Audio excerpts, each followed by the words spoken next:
오케이. 안녕하세요. 슬기로운 통계 생활의 이삭입니다. 오늘은 빅데이터 작업형 3유형 소개를 해드리고 어떤 시험 문제들이 나오는지 유형을 좀 익히는 연습, 그리고 빅분기 시험 실기 시험을 준비하고 있을 때 이거 정도는 꼭 알아야 된다라는 것들만 통계 문제들을 가져와 봤습니다. 한번 같이 보도록 할게요. 자, 작업형 3유형은 통계 분석 문제가 출제되는 유형이고, 주어진 데이터에 적절한 통계 분석 기법을 적용을 하고 결과를 도출해서 제출하는 방식으로 진행이 됩니다. 적절한 통계 기법 분석을 적용한다 이렇게 되어 있는데, 사실 그냥 데이터가 주어지고 어떤 통계 기법을 적용해라 이렇게 문제에서 알려줍니다. 그리고 이제 결과를 도출해서 제출하는 방식으로 이제 진행이 된다 이렇게 써 있는데, 이거의 이제 특이점은 코딩을 통해서 결과를 받고 그 결과 받은 것을 저장 형식을 맞춰서 제출을 해야 된다라고 하는 점이 조금 까다로운 것 같습니다. 그래서 이거는 연습이 좀 필요해요. 그래서 앞으로 뒤쪽에 나오는 그런 문제들 보면서 이러한 말이 도대체 어떤 것을 의미하는지 같이 한번 보도록 하겠습니다.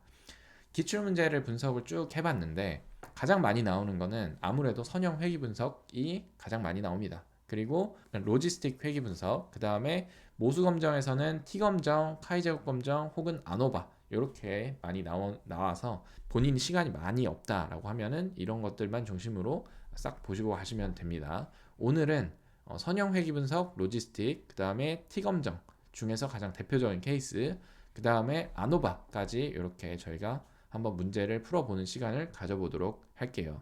자, 그래서 이 문제 유형 예시를 보면은 모든 칼럼을 활용해서 디자인을 예측하는 다중 회귀 분석을 시행한 후 유의하지 않은 설명 변수 개수를 구하시오. 아무래도 이제 단답형으로 뭔가 숫자를 계산을 해가지고 제출을 해야 되는 시험이니까 그 변수가 어떤 것이 있는지 이렇게 쓰는 게 아니라 개수를 이제 계산해서 딱 내라고 하죠. 채점하기 쉽게. 그렇죠? 두 번째는 훈련 데이터의 예측값과 실제값의 피어슨 상관계수를 구하시오. 피어슨 상관계수가 어떤 의미인지를 묻기에는 이 시험 자체가 이제 한계성이 있죠. 그래서 상관계수 자체를 구하는 함수가 무엇이며 그 함수에 나오는 값은 어떤 값이 있다. 이런 것은 정확하게 알고 계셔야지 답을 제출할 수 있고, 그 다음에 가장 효율적으로 뭔가 작업형 3유형을 이제 통과할 수 있는 방법이라고 생각을 합니다. 그래서 이제 여러분들 중에서는 사실 나는 통과만이 목적이다 하시는 분들도 있을 거고, 아니다 나는 분석으로 쭉 가고 싶은 경우가 있으실 텐데, 그런 분들하고는 좀 공부 방식이 좀 다른 것 같아요. 그래서 오늘은 이제 전자의 경우 통과가 목적이다 하실 때 꼭 알고 있어야 되는 그런 그 문제 스킬들, 그리고 어떤 점이 중요한지, 어떤 포인트로 이제 공부를 해야 되는지, 이런 것들을 좀 잡고 넘어가도록 하겠습니다. 자, 그 다음에 적합한 모델을 활용해서 테스트 데이터의 RMSE를 구하시오라고 했을 때, 이제 RMSE 같은 경우에는 트레인 데이터를 사용해서 구할 수도 있고 테스트 데이터를 사용해서 구할 수도 있는데, 그런 경우에 이제 문제에서 어떤 걸 요구하는지를 정확하게 파악을 해야겠죠. 그 다음에 이표본 T 검정을 수행을 하고 검정 통계량을 계산하시오, 이런 문제들이 있습니다. 그래서 밑에서부터 쭉 한번 같이 보도록 할게요. 어느 회사에서 두 부서 직원들의 주간 근무 시간 평균을 유의미하게 다른지를 조사해 보고자 한다. 각 부서에서 각 30명의 직원을 랜덤으로 추출해서 주간 근무 시간을 조사하였다 해가지고 여기에 있는 이 데이터 다운 받으시면 되고, 요거 그대로 이제 쳐 보시면 됩니다. 그래서 요거 사용해가지고 데이터를 이제 불러오도록 하겠습니다. 자, 첫 번째 문제는 두 부서의 평균과 표준 편차를 구해라. 그리고 이거 이제 문제에서 소수점 세 번째 자리에서 반올림을 해라 라고 하는 문제가 주어져 있죠. 데이터를 받아오시면은 이 데이터가 어떻게 생겼냐, 다음과 같이 생겼어요. 이제 디파트먼트라고 하는 부서가 A라고 하는 부서가 있고, 그 A 부서에 속하는 사람들의 이제 근무 시간이 이런 식으로 수치형 변수로 쭉 있는 거죠. 그리고 B 부서에 대해서도 이제 수치형 변수로 이제 쭉 있습니다. 결국에는 그룹을 나타내는 어떤 변수가 하나 있고 A, B 두 그룹이 있고 그에 해당하는 수치형 변수가 있는 케이스네요. 자, 이 경우에 이제 평균 표준 편차 구하라고 하니까 그냥 이런 식으로 데이터의 디파트먼트 칼럼에 접근해서 그게 이제 A인 애들, 그죠? 이만큼이 이제 필터링이죠. 요거는 이제 작업형 1유형에서 저희가 이미 공부를 했으니까 자세한 거는 이제 그 생략을 하도록 하겠습니다. 요 부분을 이제 잡아오면은 A 그룹에 대한 데이터 프레임을 만들 수 있는 거고, 그 데이터 프레임에서 이제 수치형 변수가 있는 변수 이름인 hours worked라고 하는 요 칼럼을 잡아온 거죠. 그리고 각 칼럼에 대해서 mean이랑 standard deviation 요거를 이제 계산을 한 겁니다. 왜냐? 여기에 평균과 표준 편차를 구하라고 했으므로. 자, 그래서 요거를 A그룹의 평균, A그룹의 표준 편차, B그룹의 평균, B그룹의 표준 편차 이런 식으로 계산을 합니다. 그리고 이렇게 계산을 하면은 결과물을 이제 뱉어낼 때 라운드 함수를 통해서 셋째 자리에서 반올림해서 둘째 자리까지 표현을 해라 라고 하는 걸로 이렇게 감싸줘야지 되는 것이죠. 자, 여기서 하나 또 중요한 점이 있는데요. 여러분이 지금 이렇게 하면 얘가 이제 판다스 시리즈가 됩니다.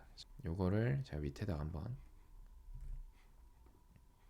자 이렇게 하면은 이렇게 한 줄 이렇게 되어 있는데 얘는 이제 넘파이가 아니죠. 넘파이 벡터가 아닙니다.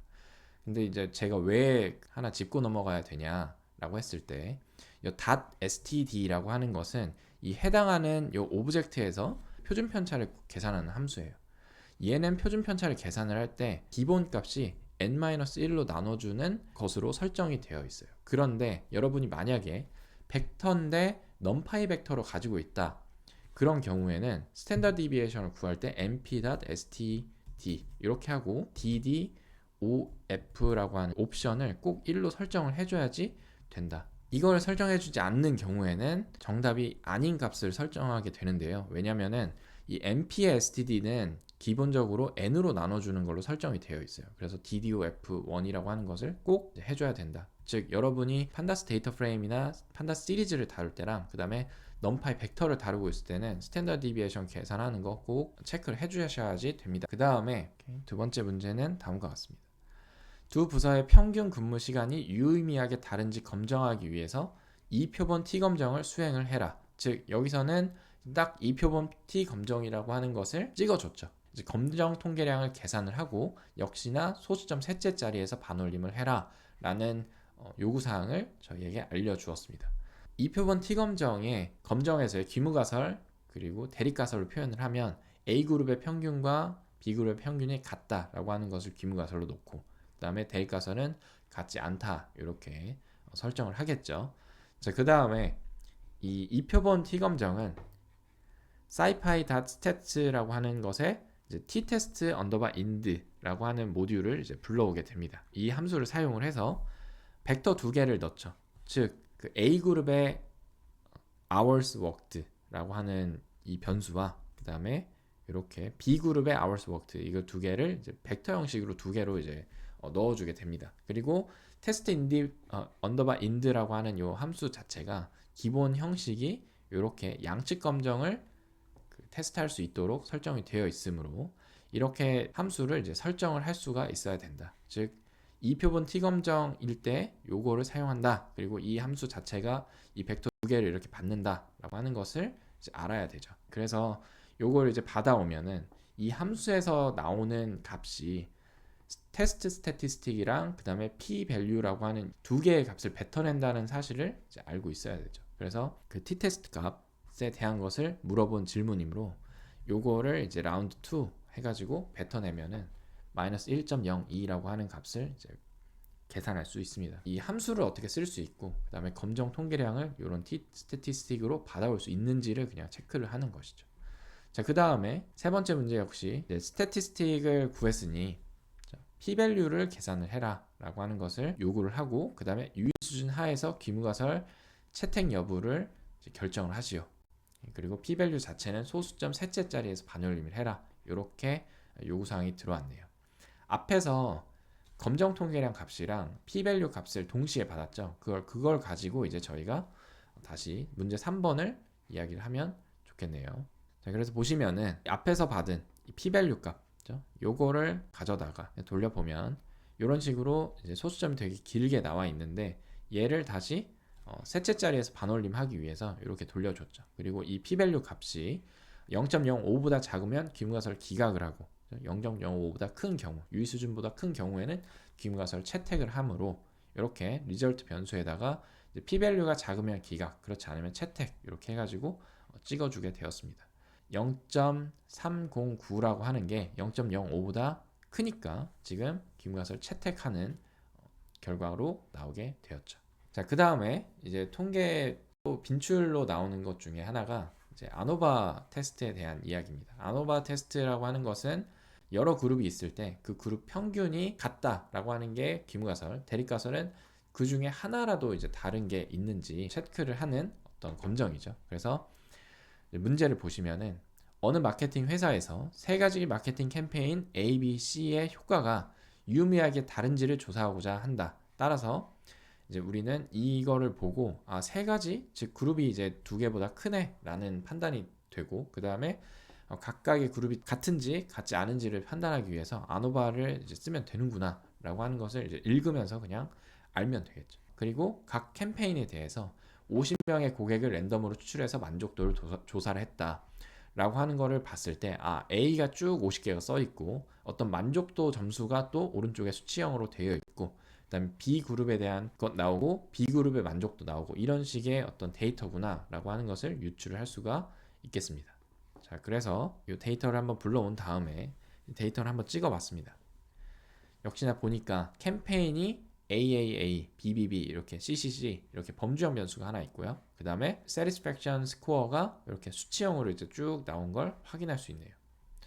자, 이 상태에서 1번 문제를 보면은 캠페인의 만족도 점수의 평균과 표준 편차를 구하시오. 이것도 앞에서 T검정 나왔을 때랑 거의 똑같은데 거의 뭐 거저주는 문제죠. 그래서 요거는 그냥 보자마자 그냥 자동으로 앞에서 T검정 나왔을 때처럼 그냥 쓰시면 되겠습니다. 그래서 요것도 역시나 이제 보면은 이렇게 캠페인 A그룹 한 다음에 그 수치형 변수 잡아가지고 민이랑 스탠다드 디비에이션 각각 그룹에 대해서 계산한 다음에 셋째 자리에서 반올림하는 라운드, 2 이렇게 해서 이제 뱉어내면은 각 그룹의 평균과 표준 편차 이렇게 쭉 구할 수가 있겠죠.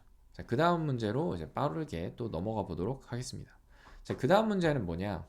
세 평균의 만족도 점수가 유의미하게 다른지를 검정을 해봐라 라고 하는 거죠. 그래서 아노바 검정을 수행해라 라고 하는 것을 이미 이렇게 꼭 집어줘서 알려줍니다. 그리고 아노바 검정은 무슨 함수냐 라고 했을 때 바로 f 언더바 원웨이 함수가 튀어나와야겠죠. 그리고 이 원웨이 함수는 입력값이 이렇게 벡터 3개를 받을 수 있다 라고 하는 것을 이제 함수별로 아노바는 이 함수를 쓰고 이 함수는 입력값이 이렇게 벡터 3개가 이제 들어가면 된다라고 하는 것을 일단 알고 계셔야지 문제를 풀 수가 있습니다. 그래서 함수별로 혹은 검정별로 코드 돌리는 거를 정확하게 딱 정리를 하고 있으면 좋겠네요. 그렇죠? 자, 그래서 이제 또 찾아가 보면은 A 그룹이 71점, B 그룹의 평균이 74점, 그 다음에 C 그룹의 평균이 82점인데 얘네들이 어떻게 랜덤하게 저희가 샘플을 뽑았기 때문에 보이는지 아니면은 진짜 유의미한 어떤 차이가 있어가지고 얘네들이 다르게 나왔는지 그런 거를 테스트를 하는 게 아노바 검정이죠. 그래서 귀무가설이 A, B, C 평균이 모두 같다. 그리고 대립가설은 그렇지 않은 게 존재한다입니다. 자, 그래서 이거를 F 언더바 원웨이라고 하는 것을 이렇게 불러오고 그 다음에 F 언더바 원웨이의 결과값이 검정 통계량 값, 그 다음에 해당하는 검정 통계량의 p-value 값 이렇게 두 개를 이제 받아온다 라고 하는 걸로 이제 알고 있어야지 됩니다. 그래서 요거는 이제 연습을 이제 많이 딱 해야겠죠. 그래서 이 두 개의 값을 이제 받아오면은 첫 번째 문제가 뭐였냐? 검정 통계량을 계산을 해라. 즉, 이 앞에 있는 f 스태티스틱 값을 뱉어내되 이제 소수점 셋째 자리에서 반올림 하라고 했으니 요거는 지금 2로 바꿔야겠네요. 셋째 자리에서 반올림을 해서 둘째 자리까지 만들어야 되니까요. 그죠? 그래서 15.61이라고 하는 어떤 검정 통계량 값을 계산이 되었고 이것에 대응하는 p-value를 바탕으로 또 역시나 기무가설 기각 채택 여부를 결정을 해라 라고 하는 문제가 나왔죠. 이 위에 받은 p-value도 셋째 자리에서 반올림을 하니까 이렇게 설정을 해줘야겠네요. 그죠? 그리고 이것이 0.05보다 작으면 기무가설 기각을 하고 그렇지 않으면 채택을 한다. 오케이? 그래서 p-value를 한번 찍어보면 지금 생각보다 엄청 조그맣게 나왔네요. 그죠? 지금 검정 통계량 값이 15.61이라고 하는 값이 나왔는데 보통 3을 기준으로 기무가설 기각이 되거든요. 그래서 이 검정 통계량 값을 봤을 때 그 당혹스러우실 수도 있겠지만은 요 자체 값이 좀 큰 값이구나 라고 하는 것을 또 알고 계시면 P밸류 값을 보시고 당황이 안 되겠죠. 혹은 내가 이 검정하는 이 코드를 빡빡하게 딱 정확하게 딱 알고 있으면은 요 15.61이 나왔네. 그리고 대응하는 P밸류가 이렇게 되네. 0이랑 되게 가깝구나. 당연히 기각이 되겠네. 이렇게 판단을 하고 넘어가셔도 되겠네요. 오케이? 그래서 이런 식으로 모수 검정이랑 아노바 이런 것들이 이제 많이 나오니까 계속해서 반복을 하면서 빠르게 코드 칠 수 있는 연습을 하시면은 좋겠습니다. 그 다음에는 다중회귀 분석에 관한 이야기입니다. 그래서 문제를 보면은 한 제조 회사에서 생산성을 높이고자 직원들의 그 주요 생산성 요인을 분석을 하기로 결정을 했다. 그래서 200명의 데이터가 주어졌고 직원들의 근무 기간, 특성 정보 F1, F3, F4 해가지고 특성이 있습니다. 주어졌네요. 그리고 마지막으로 생산성 점수라고 하는 어떤 종속 변수로 사용될 칼럼이 주어져 있는 상태입니다. 그래서 이런 데이터를 이제 불러온 다음에 1번 문제는 데이터 형태와 칼럼 속성 확인을 하고 이 모든 칼럼을 활용하여 디자인을 예측하는 다중회귀 분석을 시행한 후에 유의하지 않은 설명 변수 개수를 구해라. 이렇게 되어 있네요. 그러면 이걸 봤을 때 어떤 데이터 프레임이 주어졌을 때 회귀 분석을 어떻게 돌릴 수 있는지 그거에 대한 코드를 일단 알고 있어야 되고 그 다음에 유의하지 않은 설명 변수 개수를 구하라고 했으니 유의하지 않는지 유의한지를 판단하는 변수별 P밸류를 어떻게 접근할 수 있는지 그거를 또 알고 있어야지 되겠습니다.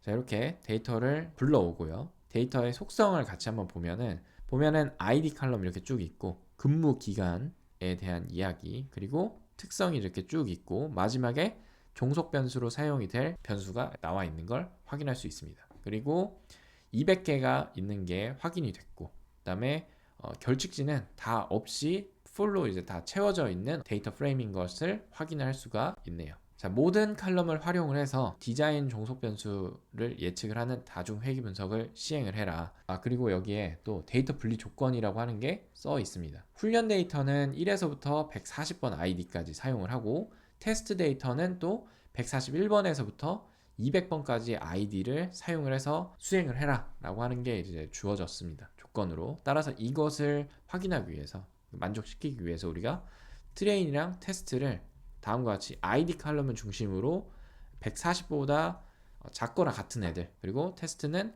이상인 애들 140 포함하지 않는 141번부터 이제 잡아서 트레인이랑 테스트 셋에 넣어놨습니다. 자, 그러면은 이제 1번 같은 경우에는 사실 트레인 테스트 분류를 할 수 있는지에 대한 이야기라고 보시면 되겠네요. 그리고 이제 스텝 모델즈를 사용을 해서 선형 회귀 분석을 적합을 하는데 이 스텝 모델즈 사용한 적합은 이렇게 OLS 함수를 불러오고 그 다음에 포뮬라라고 하는 걸 사용을 해가지고 이제 물결 표시를 중심으로 왼쪽이 종속 변수, 오른쪽이 독립 변수를 쓰는 그 문법을 사용을 하고 있죠. 그리고 변수가 많으면 많을수록 그거를 플러스 사인으로 연결을 해서 이렇게 문자열 형식으로 넣어줍니다. 그래서 포뮬라에다가 집어넣은 다음에 OLS 함수에 포뮬라 집어넣고 그 다음에 나는 이거를 트레인 셋을 사용을 해가지고 지금 OLS를 만들 거야. 그리고는 닷핏을 해야 개수들이 이제 결정이 되는 거죠. 그래서 이렇게 해놓은 결과물을 지금 모델이라고 하는 변수에다가 넣어 놓겠습니다. 문제 1-1번에서는 통계적으로 유의하지 않은 칼럼을 식별을 해라. 즉 모델에는 여러 가지 정보가 있거든요. 이 모델의 여러 가지 정보는 다음과 같이 모델 서머리라고 하는 함수를 사용해서 찍어볼 수가 있습니다. 이게 이제 그 회귀 분석에 대한 정리표인데요. 이 정리표에는 여러 가지 정보들이 있죠. 대표적인 예가 이제 R-square, adjust R-square, 그 다음에 그 모델이 유의한지 유의하지 않은지에 대한 F 스태티스틱, 그리고 이 스태티스틱에 대한 P-value 이런 것들이 이렇게 다 정리가 되어 있는 걸 확인할 수 있습니다. 근데 이제 이것을 해석을 하는 것도 당연히 해석을 할 수 있어야 되지만은 빅분배에서는 어떤 걸 물어보냐면 너가 지금 이 모델을 이렇게 잘 돌렸잖아. 그러면 이 모델의 결과물이 어떻게 이제 정리가 되어 있으며 R 스퀘어 빼내올 때는 어떻게 빼오는지 이런 것을 정확하게 딱 알고 있어야지 그 문제를 푸실 수가 있어요. 그래서 표에 있는 것 중에 이제 개수값이 있고 그 다음에 개수가 유의한지 유의하지 않은지는 여기 p-value를 보면서 확인을 할 수 있죠. 근데 이 p-value가 어떻게 들어있냐, 다음과 같이 model.pvalues라고 하는 곳에 들어 있습니다. 그래서 요거를 지금 빼와서 출력을 해보면 인터셉트, 그 다음에 테뉴어, F2에서부터 F5 이렇게 개수에 해당하는 p-value들이 있죠. 자, 요거를 기준으로 우리가 유의하지 않은 칼럼 개수를 계산하는데 보통 0.05를 기준으로 하지만 만약에 문제에서 유의 수준이 이제 명시가 딱 되어 있는 경우에는 그보다 작은 애들을 잡아 오겠죠. 그래서 p-value를 지금 보면 이렇게 찍어 볼 텐데요. 자, 지금 보면은 테뉴어부터 F5까지 p-value를 가져왔습니다. 이유는 뭐냐? 유의하지 않은 변수에 대한 것이므로 인터셉트에 대한 건 당연히 빼야겠죠. 그래서 테뉴어 하나, 둘, 셋, 넷, 5개 중에서 0.05보다 큰 애들, 유의하지 않은 애들을 찍어 볼게요. 그러면 이제 true, false로 나오겠죠. true, false로 나와서 true가 1이고 false가 0이므로 얘네들을 이제 sum으로 해서 뱉어내면은 이렇게 유의하지 않은 설명 변수의 개수를 잡아낼 수가 있다. 결국에는 여러분이 아셔야 되는 게 이 테이블에서는 어떤 값들을 내가 어떻게 뽑아올 수 있는지를 정확하게 아셔야겠죠. 자, 그래서 여러분이 가져올 수 있는 이 메서드랑 속성을 정리를 쭉 해 놓으셔야 됩니다. 예를 들어서 닷페람스라고 하는 것은 회귀 개수, 즉 테이블에서 이만큼, 여기 지금 코에피션트 이 부분을 나는 이 닷페람스라고 하는 것으로 가져올 수 있구나. 그리고 방금 전에 봤던 p-value는 이 테이블에 이만큼을 이제 p-value로 또 가져올 수 있구나. 그리고 뭐 r-square, adjust r-square, 그리고 아까 제가 말씀드렸던 f 통계량에 대응하는 p-value 이런 것들을 이렇게 모델 닷 해가지고 어트리뷰트로 가져올 수 있다는 것을 정리를 하고 계셔야지 문제를 푸실 수가 있습니다. 그래서 그런 것들을 딱 위주로 정말 급하신 분들은 이제 공부를 하셔야지 돼요. 그래서 그 개수들 출력하는 거, 그리고 모델 p-value 출력하는 거, r-square 값 뽑아왔고 이걸 이제 보고 여러분이 이 모델 자체가 총 데이터 변동성의 83.67%를 설명할 수 있다라고 하는 것도 해석을 하실 수 있으면 좋죠. 그리고 회계분석 모델 자체가 유의한지 유의하지 않은지를 판단할 수 있는 F통계량 값과 그 다음에 그것에 대응하는 p-value 값도 이렇게 불러올 수가 있습니다. 그래서 요거 불러오는 것 자체도 딱 알고 계셔야지 된다. 그래서 본인이 요거를 모르고 계셨다면 꼭 알고 계셔야지 되겠습니다. 자, 그 다음에 이제 모델에서 제공하는 메서드, 그리고 혹은 어떤 그 값들이 있는지 그 체크를 할 수가 있거든요. 그러니까 다 외우셔도 되지만은 내가 만약에 그 회계분석 모델을 적합을 시켰어요. 근데 여기에 내가 p-value랑 이런 거 다 불러오는 것도 알아. 그런데 갑자기 시험장 가가지고 기억이 안 날 수도 있죠. 그런 경우에 여러분이 유용하게 사용할 수 있는 게 이 dir이라고 하는 함수입니다. 그래서 이 dir이라고 하는 것을 지금 모델에 이제 회계분석 모델 결과값이 저장이 되어 있는 상태에서 이렇게 프린트를 딱 찍어 보면은 지금 여기에서 여러분이 빼내올 수 있는 애들을 이렇게 쭉 리스트로 이제 보여주게 됩니다. 오케이? 근데 이 중에는 사실 함수처럼 사용할 수 있는 메서드랑 값으로 불러올 수 있는 속성 이 두 가지가 있거든요. 두 가지가 이제 섞여 있는 상태인데 그것을 여러분이 판단할 수 있는 방법이 있어요. 즉, compare lm test라고 하는 게 값이 들어있는 속성인지 혹은 어떤 함수인지를 보려면은 콜러블이라고 하는 함수에다가 넣어주시면은 이렇게 했을 때 만약에 true가 나온다. 그럼 얘는 메서드, 함수처럼 사용할 수 있는 애예요. 그런데 또 밑에 condition number라고 하는 애, 얘를 또 콜러블 이렇게 해가지고 넣어보면 false가 나오죠. 얘는 attribute라고 하는 걸 알 수가 있습니다. 그래서 어떤 값을 지금 담고 있는 애구나.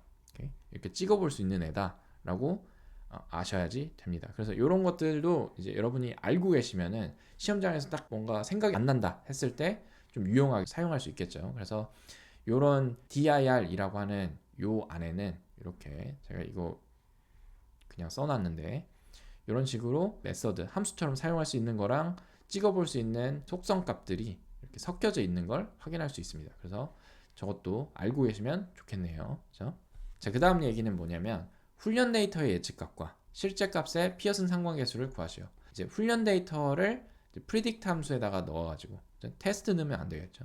트레인 넣어가지고 y값 뽑은 다음에 실제 트레인에 있는 디자인 값 yreal이라고 하는 이 벡터를 지금 받아왔는데 이 두 개를 사용해서 피어슨 상관계수를 구하라. 피어슨 상관계수는 피어슨 r이라고 하는 함수를 사용해서 계산할 수 있다는 것을 이제 알고 계셔야겠죠. 그래서 이렇게 코드를 한번 살펴보면은 predict 값이랑 원래 있는 붙어 있는 그 벡터 이렇게 뽑아온 다음에 이 함수의 이제 값들을 이렇게 뽑아오겠습니다. 피어슨 r이라고 하는 그 함수 자체는 값을 두 개를 받아내거든요. 이 코릴레이션 값, 그 다음에 그거에 대응하는 p-밸류 값. 근데 여기서는 이제 문제에서 피어슨 상관 계수 값만 이제 구하라고 했으므로 저희가 그 두 번째 값은 그냥 무시하는 의미로 이렇게 써놨습니다. 그래서 찍어보면은 피어슨 상관계수를 이렇게 구할 수 있다. 자, 그 다음에 그 판다스의 .corr 메서드를 사용해서도 여러분이 구할 수 있는데 요거는 이제 그냥 넘어가도록 하겠습니다. 한번 읽어보세요. 그 다음 문제는 적합한 모델을 활용해서 테스트 데이터에서의 RMSE를 구하시오. 이렇게 되어 있습니다. 즉 앞에서는 트레인 사용해가지고 뭔가 피어슨 상관계수를 구하라고 해놨고 요 뒤에서는 이제 테스트 데이터의 RMSE를 구하라고 했으니 이런 거 헷갈리지 않고 정확하게 알고 있어야지 되겠죠. 그래서 테스트 데이터를 가져다가 이 predict 함수에다가 넣어가지고 y를 이제 뽑은 거죠. 그리고 이 y 뽑은 거랑 RMSE는 실제 값과의 차이의 제곱 썸 한 다음에 루트를 이제 씌운 거이므로 테스트의 디자인 요 칼럼 두 개를 지금 가져온 거죠. 그리고 mean square error라고 하는 것을 이제 불러와가지고 요만큼 두 개의 이제 벡터 차이를 뺀 다음에 제곱섬을 한 거죠. RMSE는 루트를 씌워줘야 되니까 마지막에다가 np.sqrt라고 하는 것을 써주면 되겠습니다. 그래서 이렇게 RMSE 값을 계산할 수 있다. 자, 지금 보시면은 회귀분석이 되게 많이 나오는데 회귀분석 문제를 여러분이 푸실 때 주의해야 될 것을 다시 한번 짚고 넘어가 보면은 회귀분석 테이블에 있는 여러 가지 그 값들을 여러분이 어떻게 뽑아올 수 있는지, 특히나 변수가 유의한지 유효하지 않은지를 이제 판단할 때 사용하는 p-밸류나 아니면 뭐 r-스퀘어 값, adjusted r-스퀘어 값, 뭐 f 통계량 그거에 대응하는 p-밸류 값 이런 것들 중심으로 그렇죠? 각각이 뭐라고 부르는지 이런 것도 정확하게 알아야겠죠. 그래서 그런 것들을 쫙 정리를 해서 가시면 사실 문제를 푸는 것들은 그 기출문제 보시고 박부목합을 파시면은 그렇게 어렵지 않을 수 있습니다. 그런데 이제 이것을 여러분이 이해를 하고 분석을 함에 있어서 이 회귀분석을 활용하는 거랑은 이 영상의 취지와는 좀 맞지 않으니 그런 것들은 다른 강의를 통해서 해결을 하시면 좋겠습니다. 자, 그러면 이렇게 해서 이제 회귀분석에 대한 그 문제 스타일은 뭔가 감이 좀 오시죠? 그 다음에 로지스틱 회귀로 넘어갈 텐데 로지스틱 회귀 역시 거의 똑같아요. 근데 이제 로지스틱 회귀에서는 그 회귀 분석에서의 개수 의미와 로지스틱 회귀에서의 개수 의미가 조금 다르죠. 그래서 그런 것들을 이제 물어보는 경향이 있습니다. 자, 그래서 한 통신회사에서는 고객 이탈을 줄이고자 주요 요인들을 분석하기로 결정을 했다. 500명의 데이터가 있군요. 그리고 그거에 대응하는 일부 개인적인 속성을 이제 조사를 했다.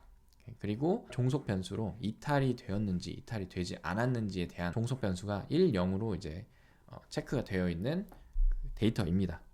이런 경우에 문제가 칼럼 속성 확인한 후 로지스틱 회귀를 시행을 해라. 그 다음에 칼럼 1, 즉 변수 1에 대해서 p-밸류 값을 구하시오. 아까랑 거의 문제 유사하죠. 그죠? 대신에 이제는 아까는 모든 변수에 대해서 p-밸류 벡터에 접근한 다음에 유의한 거 몇 개인지 이렇게 체크를 해 봤는데 이제는 그냥 특정 칼럼의 p-밸류에 접근할 수 있는지 요거를 이제 요청을 하고 있네요.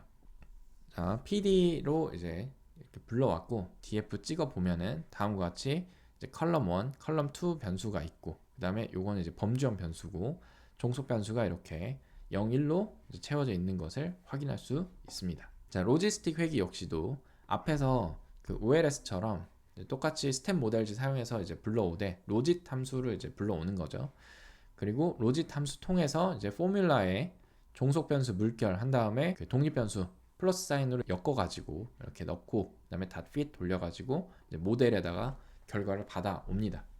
그 다음에 모델 .pvalue라고 하는 요거를 사용하면 이 변수에 대한 것들을 p-value를 가져온다고 했었죠. 근데 요 중에서 특히나 2-1번 문제는 컬럼 1의 p-value를 가져오라고 했으니 지금 인덱스 0, 1이죠. 그래서 여기에 대한 것을 가져와도 되고 혹은 그냥 칼럼 1이라고 하는 것을 이렇게 필터링 해가지고 지정을 해가지고 가져올 수도 있겠습니다.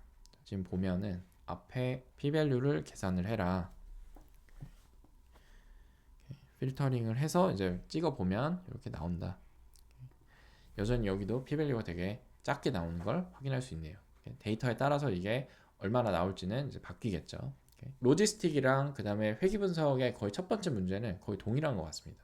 유형 자체가 많이 이런 식으로 이제 나온다는 걸 확인할 수 있고, 다음 문제는 폰 서비스를 받지 않은 고객 대비 받은 고객의 이탈 확률 5GB를 구하시오 라고 하는 문제가 있는데, 요거는 이제 로지스틱 자체를 좀 알고 계신 다음에 이 개수가 의미하는 것이 정확하게 뭔지, 즉 변수의 개수가 로그 5GB를 의미한다는 것을 인지를 하고, 그러면은 이 파라미터 자체에 로그가 쓰여져 있는 거니까 지금 문제에서는 그 로그가 벗겨진 5GB를 이제 구하라고 했으니 여기에다가 익스포넨셜 함수, 지수 함수를 통해서 이제 5GB로 변환을 하면 되겠구나 라고 하는 것을 외우고 계셔야지 됩니다. 이거는 로지스틱 회귀 개수의 의미를 알고 그 모델의 파라미터 값을 이렇게 닷페람스라고 하는 걸로 접근할 수 있다라고 하는 것을 안 상태에서 다음과 같이 np.exp라고 하는 지수 함수를 씌워서 각 변수에 대한 5GB를 계산을 해야지 되는 거죠. 그리고 이 값들 중에서도 어떤 값을 가져오라고 했냐면, 폰 서비스를 받은 사람의 5GB니까 얘를 가져와야겠죠. 그래서 얘를 가져오기 위해서 지금 보면은 인덱스 사용해가지고 이렇게 잡아온 거죠. 요 잡아온 것을 지금 세 번째 자리에서 이제 반올림해서 뱉어낸 것을 확인할 수 있습니다. 1.867이라고 하는 값을 이제 제출을 하도록 되어 있으니 이 닷 모델 페람이라고 하는 것이 어떤 정보를 가지고 있고 얘네들의 의미가 무엇인지를 파악하고 있으면 좋겠습니다. 자, 그 다음에 이탈할 확률이 0.3 이상인 고객 수를 구하시오. 이것도 이탈 확률 자체가 이렇게 모델 프리딕트라고 하는 것을 사용을 하게 되면 이 각 칼럼 자체가 의미를 하는 게 이 사람이 이탈할 확률을 이제 뱉어내는 거죠. 그랬을 때 0.3 이상인 고객 수라고 보면은 0.3 이상으로 필터링을 해야지 되겠습니다. 그래서 predict prop이라고 하는 것에다가 이제 받아오고 얘를 0.3 이상으로 이렇게 필터링을 잡으면 true false가 나오겠죠. 이렇게 했을 때 true false가 나오고 true false 벡터를 서메이션을 하면 true인 애들이 세짐으로 0.3 이상인 고객 수가 총 450이라고 하는 것을 계산할 수 있고, 얘가 여러분이 제출해야 되는 어떤 특정 값으로 이제 나타나게 되는 것이죠. 그래서 지금 총 이제 보시면 유형 자체가 약간 획일화 되어 있는 걸 확인하실 수 있습니다. 작업형 3유형은 어떤 검정은 어떤 함수 사용해서 해, 그리고 이 함수 사용하면 결과는 어떤 게 나와. 특히나 일반 회귀, 그 다음에 로지스틱 회귀 같은 경우에는 모델로 불렀을 때 그 모델 안에서의 특정 세부 값들을 어떻게 꺼내올 수 있어, 이런 것들을 이제 정확하게 딱 알고 계시고 각각 모델의 특성을 이제 알고 계시면은 문제에서 주어진 것들을 사실 계산해서 제출하는 데는 별로 무리가 없다라고 판단할 수 있겠네요. 네, 여기까지 해서 이제 총 이제 작업형 3유형에 대한 어떤 문제 스타일이랑 그 다음에 여러분이 어떤 식으로 준비해야 되는지는 충분히 감이 오셨을 것 같습니다. 그래서 본인이 공부를 하실 때 포인트 딱 잡으시고 공부하시면 좋은 결과 있을 것이라고 생각이 되네요.